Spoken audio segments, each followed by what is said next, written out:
Bonjour à tous, c'est Sandrine. Alors je suis très contente de vous retrouver aujourd'hui pour vous présenter un nouvel oracle que je viens de recevoir. Ça a été une découverte sur YouTube, hein. Souvent je vais écouter d'autres personnes et puis j'ai vu cet oracle-là qui m'a énormément attirée. Alors bien sûr c'est l'image, c'est marrant comme un oracle, on peut être parfois attiré juste pour une carte. Voilà. Mais en plus, bon, j'ai lu le petit bouquin. Vous allez voir qu'on va découvrir énormément de choses à l'intérieur. Il est vraiment, comment dire, personnel. C'est vraiment un oracle unique. Voilà, il ne ressemble pas aux autres oracles, hein. Il y a beaucoup d'oracles qui se ressemblent. Alors, pas tellement par l'image, mais par leur contenu, hein. Voilà, avec un oracle, on va aller voir sa vie matérielle, professionnelle, sa vie financière, un petit peu ce qui va se passer. Les messages, bien sûr, vont être différents en fonction de l'oracle. Lui, il a vraiment, je vais dire, sa personnalité. Alors, je me suis demandé qui était Laura Tempest Zarkroff, hein, si je le prononce bien. Il me semblait avoir vu son nom déjà une autre fois, mais je ne me rappelais plus. Et puis si, en fait, on la découvre. Voilà, elle a donc créé donc cet oracle, mais c'est elle qui a également écrit ce livre, Le chaudron de la sorcière, l'art, les traditions et la magie des récipients rituels. Voilà, et c'est du même auteur aux éditions d'Annalé. Il est excellent, excellent ce livre, hein. D'ailleurs, il existe l'Atamé, également le miroir de la sorcière, l'Atamé de la sorcière. Il y a le chaudron, il existe le balai également. Alors, ils ne sont pas tous écrits par la même auteur, hein. Elle a surtout fait celui-ci. Donc, on va regarder bien sûr cet oracle. Alors, inspiré de la sorcellerie traditionnelle moderne, cet oracle illustré par les magnifiques peintures de l'auteur Laura Tempest Zarkroff vous connectera à cette sagesse ancestrale, mais toujours actuelle. Il vous mettra en contact avec le monde spirituel et avec les énergies de transformation qui sont en nous. Donc c'est pour ça, c'est vraiment un oracle très unique. Alors en plus, qui va énormément plaire si vous faites de la magie. Par exemple, si si vous faites partie de la communauté de la magie saisonnière de Mystic Moon, c'est un oracle qui peut être très intéressant par rapport à ça. L'entremonde est le passage entre le monde physique et le royaume des mystères. C'est un lieu de transition, la porte qui ouvre sur les perceptions métaphysiques, à la limite du connu. Les cartes vous amèneront dans cet espace insaisissable à la rencontre des esprits qui font le lien entre les mondes, ouvrant la porte sur l'art de la sorcellerie traditionnelle et de la magie éternelle. Vous pouvez utiliser cet oracle pour communiquer avec les esprits, pour méditer, comme outil pour lancer des sortilèges qui influent sur le cours des choses comme une aide sur votre chemin ou comme système de divination. Donc on va trouver un petit livre bien sûr à l'intérieur et puis c'est un oracle de 42 cartes. Donc il est au prix de 27 €. Voilà, donc c'est une très belle boîte dans les tons turquoise. Voilà, donc à l'intérieur c'est jaune. On va trouver ici un petit pochon turquoise. Et puis à l'intérieur donc de cette belle boîte, on va avoir bien sûr le jeu. Donc je vous montre le dos des cartes qui est magnifique. Voilà, tout en couleur. Ça fait une spirale. On a l'impression d'être, quand on la regarde énormément, on a l'impression qu'on est attiré, qu'on va être absorbé par cette spirale, hein, qui à la fois on dirait un œil aussi, hein. Donc il y a beaucoup de couleurs, très jolies. La qualité des cartes est excellente et le tour est argenté. J'aime beaucoup l'argent. À la limite, je préfère l'argent que l'or. Voilà, et c'est des grandes cartes de belle qualité, hein. Donc les cartes, on va les regarder après. On va s'intéresser au petit bouquin. Alors j'aime beaucoup aussi les cartes par leur couleur. J'aime beaucoup le livre aussi. Voilà, un petit livre très intéressant. Donc le jeu est en français, hein. Il existe en anglais bien sûr, mais le jeu est en français. Donc super. Il y a de très jolies illustrations. Donc on va avoir un sommaire. Donc ici, comment on va travailler avec cet oracle? On va découvrir que cet oracle est composé de plusieurs groupes, hein. Et puis ensuite, bien sûr, les cartes. Voilà, tous les groupes, voilà. Et puis, ici, d'autres ouvrages pour aller plus loin. Un petit mot à propos de l'auteur. Alors, on a 2 petites pages ici, bienvenue, hein. Donc, en fait, quand on explore le liminal ou entre dans l'espace, entre les mondes, on se trouve au seuil du passage entre le plan physique ou connu et le royaume des mystères. L'entremonde est un lieu de transition, la porte qui ouvre sur les perceptions métaphysiques. Il est à la croisée des chemins. Il est la rencontre d'esprits, la ligne mouvante et fluide que dessine la mer sur la rive ou bien la zone étrange où la ville et ses banlieues se touchent sont des lieux de l'entremonde. Ce sont des lieux liminaux, tout comme l'espace à l'intérieur d'un cercle magique. Donc, quand on crée un cercle magique, en fait, on va explorer le liminal. Le liminal, c'est tout ce qui est perceptible mais invisible, hein. On ne le voit pas à l'œil nu. Donc ensuite, l'entremonde n'est pas seulement une porte qui permet d'entrer en contact avec soi, mais c'est aussi un excellent endroit où communiquer avec les ancêtres, les divinités et les esprits de toutes sortes. Donc cet oracle peut être utilisé pour communiquer avec les esprits en tant que support de méditation, comme outil pour des charmes ou sortilèges, comme aide pour construire son chemin, ainsi que comme système de divination. Hein, ça, je vous l'avais déjà lu dans un petit mot derrière. Donc voilà, j'ai surligné en fait les paragraphes intéressants que je voulais vous lire pour que vous compreniez bien en fait qu'est-ce que vous allez pouvoir faire avec cet oracle. Donc comment travailler avec cet oracle? L'oracle des esprits de l'entremonde se compose de 8 groupes de 5 cartes plus 2 cartes hors jeu, ce qui correspond à un total de 42 esprits. Chaque groupe explore un ensemble d'esprits qui sont connectés entre eux ou qui se ressemblent d'une certaine façon. Voilà, donc ensuite, chaque carte présente un esprit avec un libellé le concernant. Les esprits ont beaucoup à vous dire selon la situation rencontrée. C'est pourquoi 3 messages accompagnent chaque description. Cependant, ce sont là des lignes directives et en travaillant avec l'oracle, d'autres messages vous seront révélés. Votre intuition doit toujours être votre guide dans ce qu'une carte signifie pour vous. Il y a un espace qui vous est réservé pour écrire toutes les idées supplémentaires qu'une carte pourrait vous apporter. Hein, donc, je vais vous montrer après. Donc, ici, on va découvrir quels sont les groupes. Les cartes hors jeu. Donc, c'est la porte et le champignon. Donc, la porte ne concerne pas un emplacement, mais désigne plutôt le seuil, un passage qui mène d'un endroit à un autre.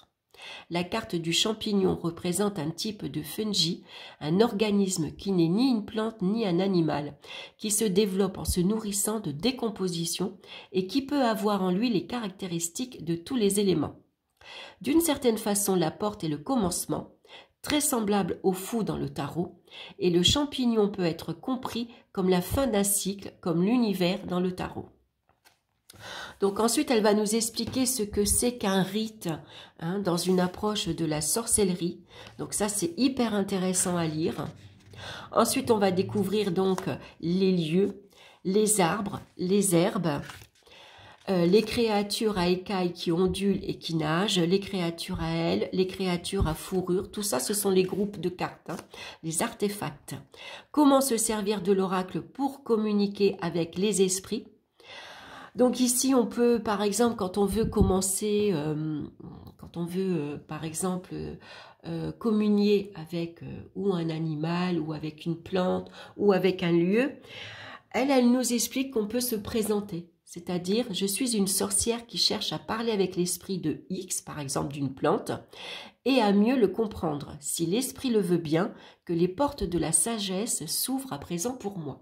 J'aime beaucoup cette phrase. Voilà, en plus, si vous savez avec quel esprit vous voulez travailler, vous pouvez avoir l'inspiration de créer un hôtel qui utilise des éléments avec lesquels vous vous sentez en relation.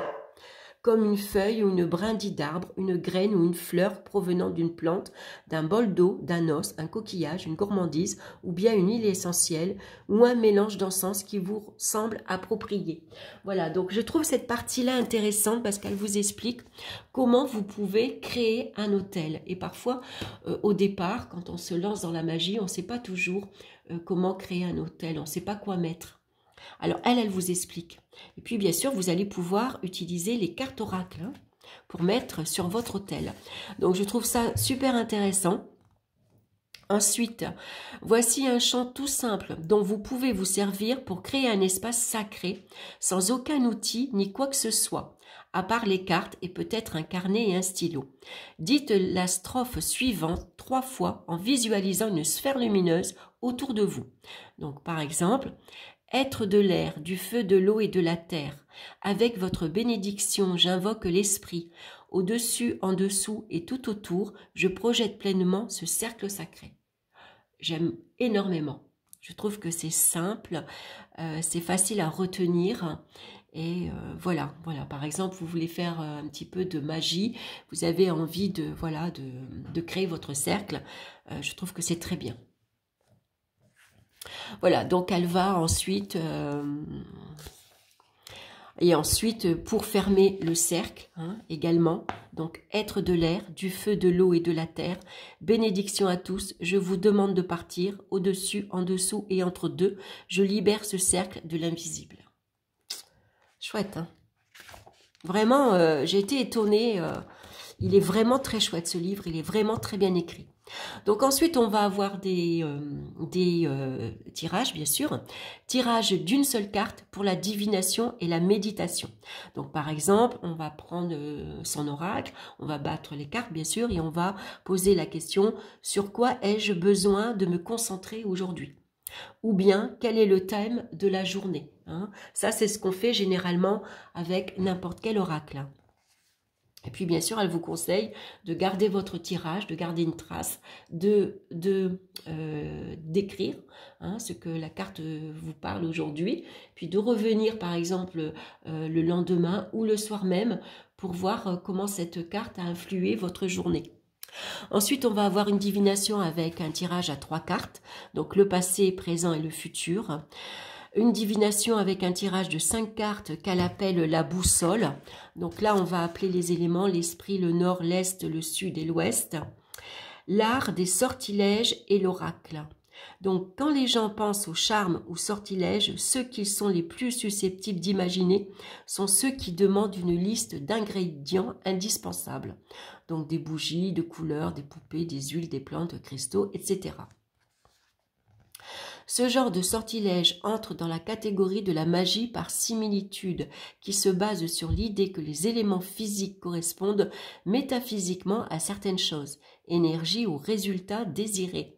À travers ces similitudes, connexions, ces éléments peuvent par conséquent influencer une personne, un lieu, une situation ou un objet, lorsque le charme est mis en œuvre. Voilà, et puis ensuite, après, elle vous parle de tout le reste, c'est vraiment chouette. L'oracle comme guide pour construire son chemin. Voilà, alors ça c'est une partie très intéressante aussi. Si vous cherchez une guidance pour déterminer quelle sera l'étape suivante dans votre pratique personnelle, l'oracle des esprits de l'autre monde va tout à fait vous être utile. Le groupe des cartes des rites en particulier peut s'avérer extrêmement précieux pour préciser ce qui vous attend. Hein, donc là, elle vous explique comment faire. Puis ensuite, on va avoir les cartes. Donc, on retrouve la carte en grand et en couleur. Alors ça, c'est génial parce que du coup, ce petit livre-là, vous pouvez le glisser facilement dans votre sac à main et l'emmener partout avec vous. Ensuite, on va avoir donc la porte, la signification de la porte, hein, bien sûr. Qu'est-ce que c'est qu'une porte hein? Une porte se ferme, mais elle s'ouvre également, puis on est au seuil d'un passage. Et on va retrouver les 3 messages. Donc, par exemple, pour la porte, le premier message. Parfois, nous devons perdre notre chemin pour pouvoir nous orienter véritablement dans le monde qui nous entoure et nous trouver nous-mêmes. Nous pouvons aussi découvrir que notre chemin chevauche et croise de façon surprenante celui d'autres personnes qui apportent de la lumière dans notre vie. Cela peut nous aider à repartir, à recommencer. Ensuite, le deuxième message. Souvent, nous laissons l'idée de ce que nous voulons voir recouvrir ce que nous devons voir. Ce n'est que lorsque nous sommes perdus que le voile tombe de devant nos yeux. Changez de point de vue ou bien mettez-le en question pour pouvoir recevoir la sagesse que vous recherchez. Ensuite, vous avez un troisième message. Donc, tout va dépendre en fait de votre question, hein, ce que vous voulez faire avec votre oracle. Donc, le message numéro 3, par exemple, la porte doit avoir un gardien. Parfois, c'est la peur à l'intérieur de nous qui nous retient, ce que nous devons chasser pour pouvoir franchir la porte. D'autres fois, ce sont les doctrines et idées des autres que nous laissons assombrir ce que nous savons être vrai. C'est vous qui avez la clé, pas les autres. En dehors de ces états du mental ou de l'émotionnel, le gardien peut être un protecteur de nature métaphysique qu'il faut reconnaître et à qui il convient de faire une offrande ou de payer un tribut pour pouvoir avancer. Nous devons décider de quoi il s'agit et voir ce qui a besoin d'être sacrifié ou échangé. Et puis on va retrouver pour chaque carte, donc, ici une page blanche où vous allez pouvoir justement noter, vous, ce que la porte indique pour vous. Hein, ou si vous avez fait un rituel, si vous avez créé un sortilège, vous pouvez également le recopier ici. Et donc, on a ça pour toutes les cartes. Donc voilà, les cartes sont magnifiques, les couleurs aussi, voilà, le livre il est très bien. Et puis voici, à la fin, on a un mot à propos de l'auteur. Donc Laura Tempest Zakroff est artiste, auteure, danseuse, créatrice et sorcière traditionnelle moderne. Diplômée de l'école de design de Rhode Island, son œuvre artistique inspirée par les mythes est internationalement reconnue et récompensée. Et voilà, et pour écrire à l'auteur, on a donc ici une adresse. Et puis on a plein de petites pages blanches pour mettre vos propres notes, voilà, à la fin du livre. Donc j'ai trouvé que le livre était très intéressant. Vraiment, ça a été une très belle surprise, vraiment agréable à lire. Donc ensuite, on va regarder les cartes, hein. Donc je vous ai déjà montré le dos. Alors, normalement, elles sont classées parce que je ne l'ai pas encore utilisé. Hein. Je voulais d'abord vous le présenter. Comme ça, ensuite, je vais purifier les cartes. Hein, je vais les nettoyer. Puisque quand on achète un jeu comme ça, voilà, hein, il a été touché par plusieurs mains pour ne serait-ce que le mettre en boîte. Pour déjà glisser les cartes dans le petit pochon. Donc, moi, je vais le nettoyer. Et puis ensuite, je vais pouvoir travailler avec lui.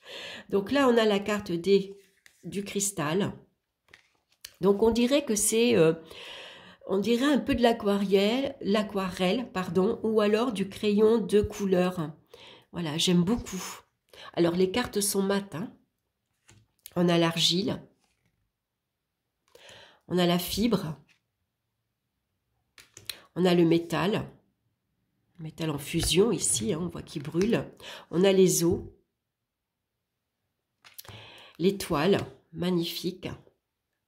Le temps, avec tout le cycle de la lune, j'aime beaucoup. Le désert, voici la porte. Donc l'inspiration avec ce beau chaudron, j'aime beaucoup, beaucoup. J'adore. L'environnement, l'océan.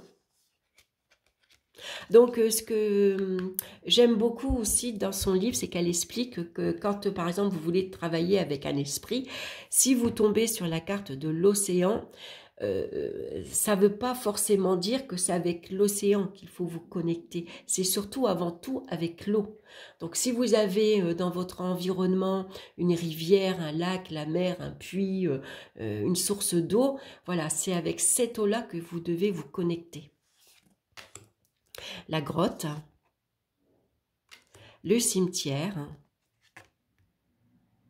Elle est belle, hein, elle n'est pas du tout effrayante. Alors ensuite, on va retrouver les arbres. Donc là, ici, on a le frêne, on a le cèdre, la forêt. On va retrouver le chêne et le noyer. Donc c'est intéressant parce qu'en même temps, si vous connaissez pas les arbres, bah, c'est un oracle qui va vous permettre d'aller chercher en profondeur. Hein. Bon, de toute façon, dans le livre, elle vous dit hein, qu'est-ce que représente par exemple le bouleau. Hein.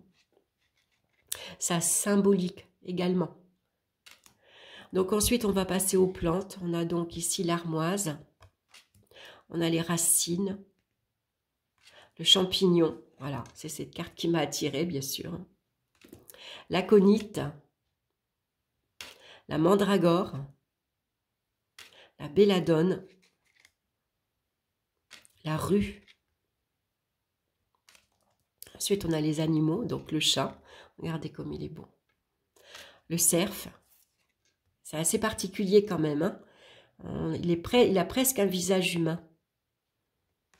Le renard qui est sublime. On a l'escargot, la salamandre,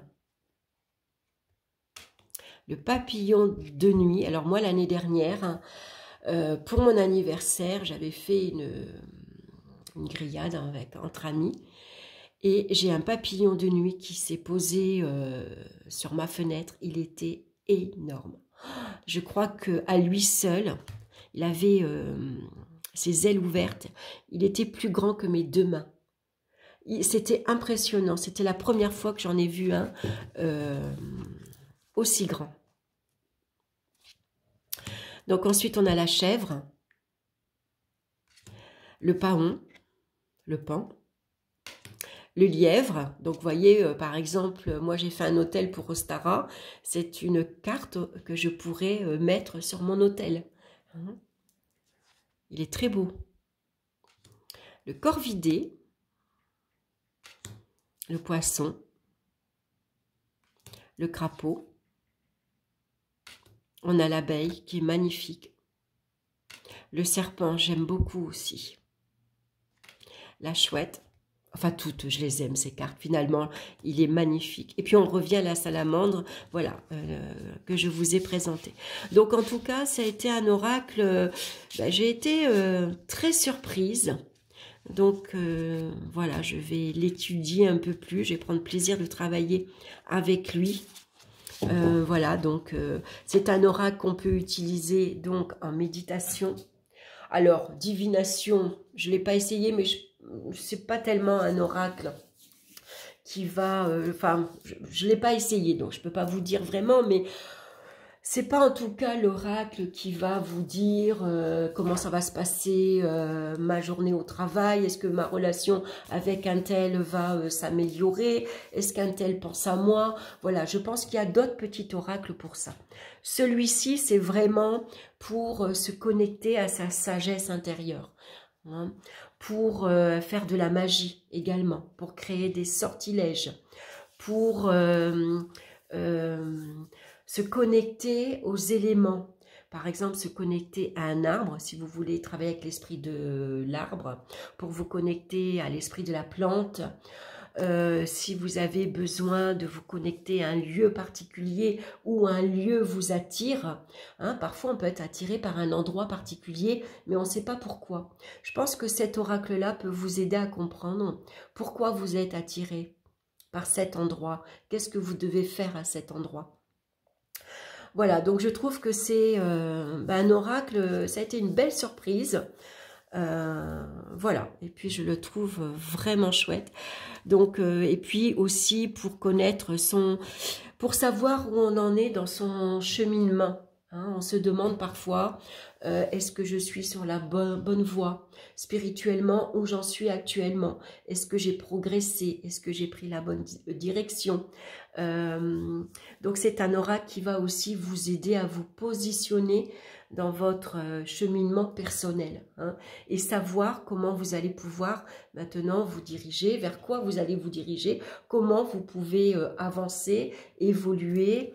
Voilà, donc je trouve que c'est un oracle vraiment très chouette. Voilà, en tout cas pour moi, voilà, ça a été une belle surprise. J'espère que cette vidéo vous aura plu.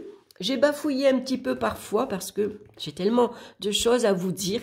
Des fois, j'ai la pensée qui dépasse un peu la parole, je vais aller un petit peu trop vite. Mais bon, enfin, quoi qu'il en soit, voilà. J'espère que cette présentation vous aura plu. N'hésitez pas si vous avez une question, si vous avez envie que je vous parle d'une chose particulière, hein, n'hésitez pas à me laisser vos commentaires. C'est toujours intéressant de pouvoir échanger. Et puis, si vous avez déjà cet oracle, est-ce que vous travaillez avec lui? Comment vous travaillez avec lui? Là aussi, c'est intéressant de pouvoir échanger. Voilà, en attendant, je vous embrasse, je vous souhaite une excellente journée et puis on se retrouve très bientôt pour de nouvelles vidéos. Bye bye!